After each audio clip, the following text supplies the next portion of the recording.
গত নভেম্বর মাসের 10 তারিখে সকাল 7:30 থেকে 8টার মধ্যে একজন বয়স্ক মহিলা শঙ্করী সেন উনি বাড়ি যাওয়ার সময় ওনার গলার থেকে একটা চেইন স্ন্যাচিং করে নিয়ে যায় একটা টুকটুক গাড়ি দিয়ে। পরবর্তী সময় এই বিষয়ের উপর আমরা একটা মামলা নিয়ে তদন্ত করি। মামলার নাম্বার 153/2024 আন্ডার সেকশন 304(2) 3/5 BNS। তদন্তকারী অফিসার SI সুজিত রুদ্রপাল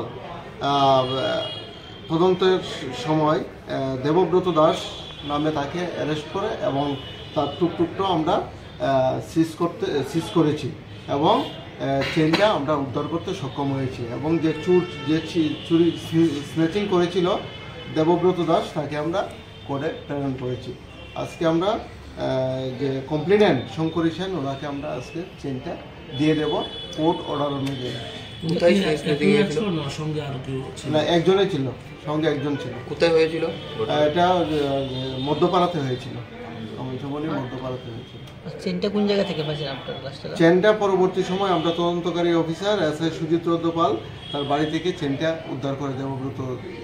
কত হবে চেনটার ওজন হবে 20 গ্রাম, অনুমানিক মূল্য 1.5 লক্ষ টাকার মতো হবে। চুরের বাড়ি কোন জায়গায়? চুরের বাড়ি সাধুটিলা। এর আগে আমাদের PSA এই ধরনের যে দেবব্রত দেশের নামে কোনো কমপ্লেন নাই, এটাই প্রথম।